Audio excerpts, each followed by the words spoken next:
নমস্কার বন্ধুরা, সবাইকে কৃষ্টি ক্রিয়েটিভিটির নতুন একটি ভিডিওতে স্বাগত জানাই। সেই সঙ্গে আমার ফেসবুক পেজ সৌমি সামন্ত অফিসিয়ালেও স্বাগত জানাই।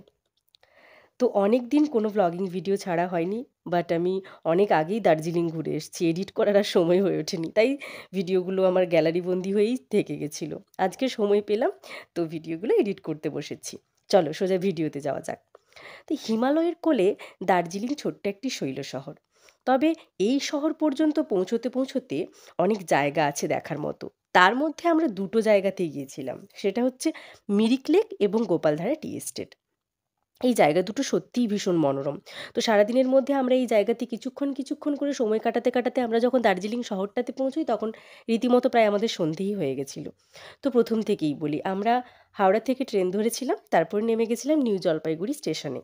তো সকালবেলা তখন খুব ভোরেই নিউ জলপাইগুড়ি স্টেশনে আমরা সবাই নামি এবং সেখান থেকে একটা গাড়ি ভাড়া করে আমরা সবাই চলে গেছিলাম দার্জিলিংয়ের উদ্দেশ্যে।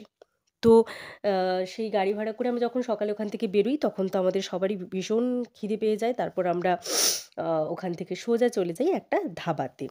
ওই ধাবাতে গিয়ে আমরা যে যার মতো করে যার যেটা খেতে ইচ্ছে করে আমরা সেরকম করে খাবার খাই। তো তোমরা ভিডিওটা দেখতে থাকো।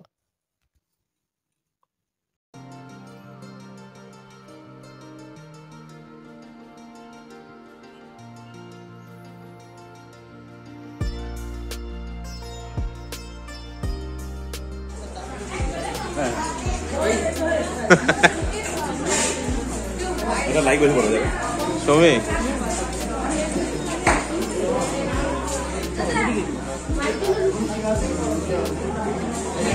একটু ক্যামেরাতে একটু হাসি দিয়ে দাও।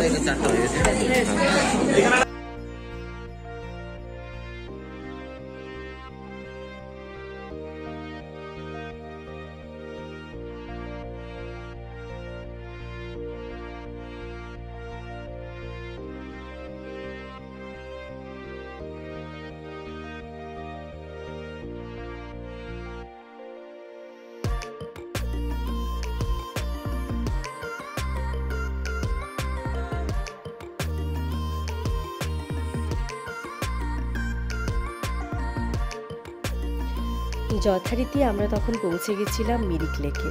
তো পৌঁছে গিয়ে যখন গাড়ি ওখানে স্ট্যান্ড করানো হলো, সবাই গাড়ি থেকে নেবে যে যার মতো করে ফটো ভিডিও করছিল। আমিও সেই ফাঁকতালে একটু ভিডিও করে নিচ্ছিলাম, কারণ আমি জানি যে আমাকে ব্লগিংয়ে লাগবে এবং আমি কিছু শর্টসের জন্যেও কিছু ফুটেজ রেডি করে নিয়েছিলাম। তো সবাই মিলে দেখো জায়গাটা এত সুন্দর, মানে ভাবনার বাইরে, মানে এটা বলে না ওইভাবে বোঝাতে পারবো না। আমার ভীষণ, আমি মনে হচ্ছিল যেন অন্য কোনো জগতে চলে এসেছি। এবার মিরিক লেক জায়গাটা সত্যিই ভীষণ ভালো লেগেছিলো প্রথমে নেবে।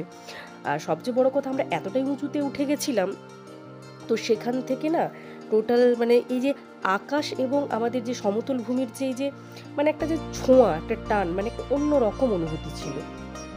অনেকটা পরিষ্কার পরিচ্ছন্নতাই ছিল, মানে অনেকটা উঁচুতে উঠে যাওয়ার জন্য আকাশটাকে আরও যেন পরিষ্কার লাগছিল। তো আমরা ছিলাম, আমাদের সাথে ছিল বাবা মা, আমি, আমার হাজব্যান্ড, আমার বাবা মা, আমার বোন, আমার একজন স্যার স্ত্রী এবং ওই দিদির মাও ছিলেন। তো সবাই মিলে, আর বাচ্চা একটা পুচকে ছিল, স্যারের ছেলে। তো আমাদের সময় ভীষণ ভালো কেটেছিল এভাবে ওইখানে। আমি না বিশেষ কিছু বলবো না, তোমরা জায়গাটা দেখতে থাকো। চলো তারপরে নেক্সট পার্টে আবার বলছি।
তারপর এই যে দেখো, এটা হচ্ছে গোপালধারা টি এস্টেট।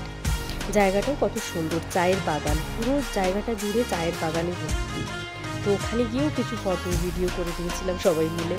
আমার না খুব ইচ্ছে করছিল কিছু চা পাতা তুলে নিই, জানি না কেন এই হাত ফুসফুস করছিল প্রচণ্ড, মানে বদমাইশি যাকে বলে আর কি, বড় হয়েও।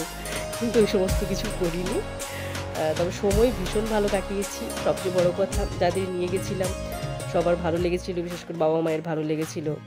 তো আমার তো দার্জিলিং একটা স্বপ্নের জায়গা ছিল, কখনো যাওয়া হয়নি। ওর হাজব্যান্ড গিয়েছে কিন্তু আমার যাওয়া হয়নি, তাই আমার কাছে ওটা খুব একটা নস্টালজিক ব্যাপার ছিল। তো ভালো কেটেছে সব মিলিয়ে। তো তোমরা দেখতে থাকো লাস্ট পর্যন্ত ভিডিওটা, আর চ্যানেলটা অবশ্যই সাবস্ক্রাইব করো। আর যারা আমার ফেসবুক পেজ থেকে দেখছো, সৌমি সামন্ত অফিসিয়াল, আমার পেজটাতেও একটা লাইক করে দিও, ফলো করো। আর ভিডিও যদি ভালো লেগে থাকে তাহলে একটা শেয়ার করো, আর কমেন্ট করে অবশ্যই জানিও তোমাদের কেমন লাগলো। আর নতুন কিছু ভিডিও আসার অপেক্ষায় তোমরা থেকো, খুব তাড়াতাড়ি নতুন ভিডিও আনার চেষ্টা করছি। আর সবাই ভীষণ ভালো থেকো, সাবধানে থেকো, সুস্থ থেকো। টাটা।